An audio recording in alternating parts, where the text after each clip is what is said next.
आज बरोज़ जुमा तकरीबन 10 बजे के करीब में तरावी के वक्त में लोग मस्जिदों में तरावी पढ़ रहे थे और नया बस स्टैंड के ऊपर ब्रिज के बिल्कुल नीचे एक बहुत बड़ा हादसा हुआ। यह हादसा ऐसा था कि एक बुज़ुर्ग जो 60 से 65 साल की उम्र के थे, साइकिल के ऊपर उधर से गुज़र रहे थे और 10 से 14 टायरा गाड़ी ये उनके ऊपर से चली गई। बाकायदा उनके सर पे से जाने के बाद उनका दिमाग पूरा जो भेजा था वो बाहर निकल के गिर गया और एक हाथ उनका दब गया। मतलब उनका चेहरा है ही नहीं, सिर्फ हम लोग कपड़ों पे से उनकी शनाख्त कर सकते। मालेगांव शहर में जो भी ये वीडियो देख रहा हो वो फ़ौरन इसको शेयर करे, क्योंकि उनके घर के लोग अभी तक हम लोगों को मिल नहीं पाए। मुझे वहाँ पर एक मुश्ताक भाई और जमील भाई ने फ़ोन किया कि यार ऐसा ऐसा मामला हुआ है। मैं मस्जिद या रसूलुल्लाह से तरावी पढ़ के निकल रहा था। वहाँ पर तुरंत हम लोग जब पहुँचे तो जाने के बाद देखा तो वो बाकायदा टायर के नीचे ही दबे हुए थे और हज़ारों से पब्लिक वहाँ पर जमा हुई थी। मैं प्रशासन से, शासन से और कॉरपोरेशन के अधिकारियों से ये गुजारिश करना चाहता हूँ कि पहली बात तो रमज़ान महीना शुरू है। रमज़ान महीना होने के बावजूद पूरे आगरा रोड के ऊपर और कुसुम्बा रोड के ऊपर इंतहाई गर्दी का वो रहता है। लोग तरावी वगैरह पढ़ के निकलते, नमाज़ पढ़ के निकलते, होटलों के ऊपर चाय पीते। एक तो पूरा कुसुम्बा रोड स्टैंड के पास से लेकर जहाँ पर हाईवे ख़त्म होता है वहाँ तक कोई ब्रेकर नहीं है, कोई डिवाइडर का मतलब वो तरीके का नज़्म नहीं है। इसी तरीके से आगरा रोड के ऊपर भी वही मामला है।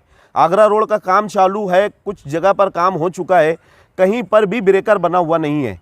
मालेगांव शहर के अंदर सभी सियासी लीडरान इस बात को जानते हैं कि यार जब से कुसुम्बा रोड का काम हुआ है और आगरा रोड का काम हुआ है तो कई 100 गाड़ियां रोज़ कुसुम्बा रोड से कुसुम्बा की तरफ से गुजर कर वो गुजरात की तरफ जा रही है।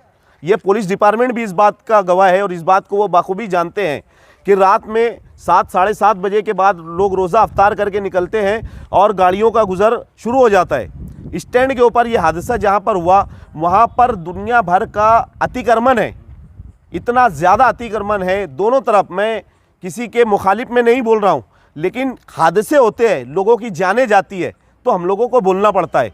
अभी ये जो हादसे का कारण है ये आप देख लो, 14 टायरा या 10 टायरा गाड़ी थी। हम लोगों ने उसके टायर पे गौर नहीं किया, लेकिन काफ़ी बड़ी गाड़ी थी और इतना ज़्यादा लोड था उसके ऊपर कि वो ब्रिज की हाइट को टच हो रहा था। ब्रिज का आधा काम चालू है, ब्रिज का काम कब मुकम्मल होगा अल्लाह जाने, हम उसके ऊपर भी कोई टिप्पणी नहीं करना चाहते। लेकिन कॉरपोरेशन के अधिकारियों से हम गुजारिश करते कि जो दोनों तरफ का अतिक्रमण है कम से कम आकर खुदा के वास्ते वो अतिक्रमण को साफ करो। और मैं मालेगांव के सोशल वर्करों से, सियासी समाजी लोगों से गुजारिश करता कि कम से कम इसके खिलाफ कोई ऐसा धरना आंदोलन करो, मजबूत धरना आंदोलन। अभी हमारे कुछ न्यूज़ चैनल के वहाँ पर जाबिर शाह वगैरह वो लोगों ने भी धरने का ऐलान किया। तो मैं सभी से गुजारिश करता हूँ कि जो सोशल वर्कर इसके अंदर कदम बढ़ा रहे हैं तो मालेगांव के सभी सोशल वर्कर आगे बढ़कर इन लोगों का साथ दे, ताकि इस तरीके से जब अगर धरना आंदोलन से आवाज़ उठेगी तो मुझे लगता है कि ये हादसात मालेगांव के अंदर रुकेंगे। न तो हादसात रुकने का नाम नहीं ले रहे। कुसुम्बा रोड के ऊपर इतनी बड़ी बड़ी गाड़ियां जाती है, आप सब लोग जानते कि एक भी कर्मचारी मतलब वहाँ पर मौजूद सर्कल है, टर्न है, बड़ी गाड़ियां जा रही है, ना कोई पैंट पुलिस ना कोई मतलब जो तो डिपार्टमेंट का कोई भी आदमी नहीं है। क्या ये भी डिपार्टमेंट की कमी? मैं इसीलिए बोला ना कि एक डिपार्टमेंट की लापरवाही है। वहाँ पर कम से कम रमज़ान का महीना शुरू है तो रमज़ान के महीने में वहाँ पे पैंट पुलिस ने रहना चाहिए। पैंट पुलिस के अलावा ट्रैफिक पुलिस का तो रेगुलर वहाँ पर रहना चाहिए, क्योंकि इतनी ज़्यादा वहाँ गर्दी रहती है।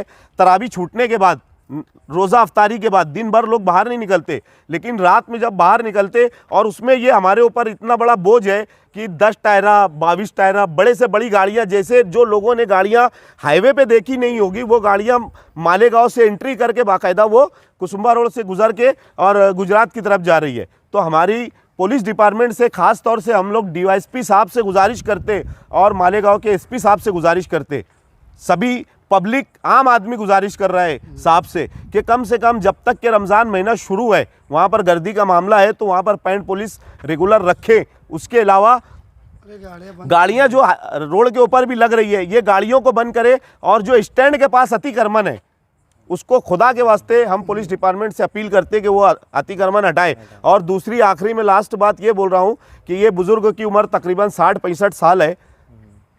इनका चेहरा हम जान पहचान नहीं सकते, चेहरा है ही नहीं उनको। उन्होंने जो कपड़ा पहना है वो कपड़ा आप लोगों को न्यूज़ वाले शेयर करेंगे। वो कपड़ा आप देखकर उनको पहचानने की कोशिश करें। और उनके पास जो साइकिल थी, उनकी जेब में एक बीड़ी का बंडल निकला है, रुमाल निकला है चॉकलेट कलर का, टोपी वहीं छूट गई है और कुछ पैसा 100-200 रुपये जेब में निकला है। इतनी सिर्फ शनाख्त तो हमारे पास है।